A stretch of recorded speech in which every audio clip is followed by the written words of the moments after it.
I grew up in New York City, East Side, or as I call it, the wild side. Just what's so wild about New York City?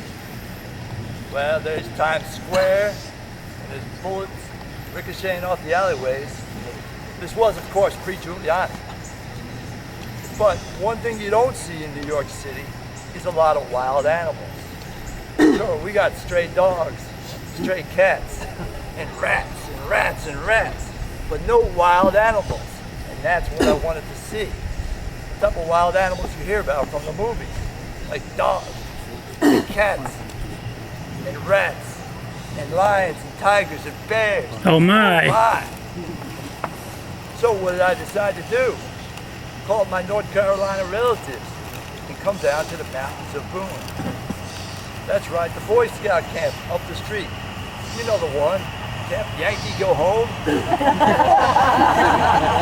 I decided to come here and learn about nature, learn about wild animals. And I found a few wild animals, so I wanted to share a few tales with you. The first thing, I was playing some soccer in a field.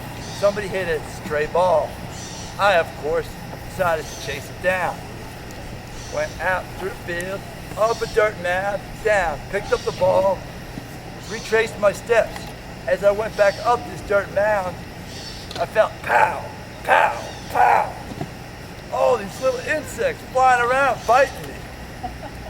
What was it? It was killer bees, it felt like, by the pain. So I ran out to the field as fast as I could and fell down, crying, ow! What am I gonna do?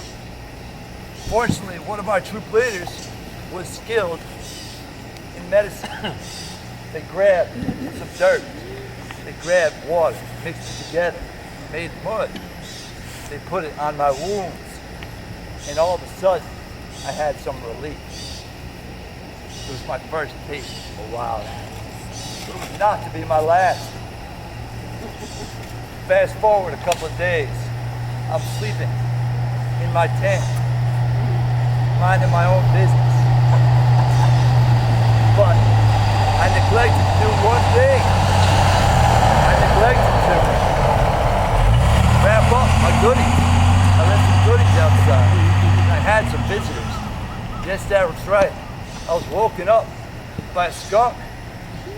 He came into my tent to start munching on these potato chips. But it wasn't just any skunk. That's right, it was Pepe Le Pew. And how I noticed, he had a French accent. He said, pardon me, monsieur, but do you have any French fries? But if not, French toast, please. So, I said, no, I got the potato chips, they're all yours. I won't bother you. Don't worry, eat them, go. So that's what he did. He left me, and I finally fell back to sleep, never to commit the same mistake again. Always, I locked up my snacks thereafter.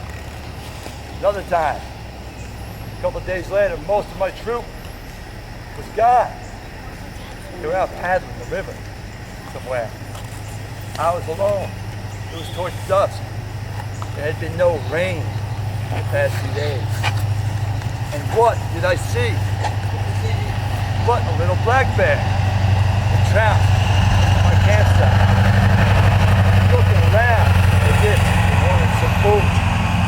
But it wasn't just any bear. That's right, it was Yogi Bear. He said, hey, can I get some food? Please. But I didn't mind him because he was cute. But even I, some New Yorker, knew where there's a baby bear, there's going to be a mama bear. And this is a battle I'm not going to win. So I didn't know what to do. I had one other buddy. He was from North Carolina. So I said, hey, what should I do? He said, hey, dummy, grab a pot. So I started banging the pot, making some noise. But nothing doing. Yogi Bear was not to be dissuaded. He kept still, coming to me, coming to me. So I said to my North Carolina buddy, what should I do now? He said, try singing. What did you sing? What did you sing? Well, I sang the only song I knew. I sing wild thing. You make my heart sing. You make everything groovy. So those are the encounters I had with wild animals. And what did I learn from them, if you ask? I learned a lot. From the bee, I learned about the healing power of mud. From the skunk, I learned always carry around some tomato juice in case you get visited by Pepe Le Pew. And from the bear, Yogi Bear, I learned the power of my bad voice.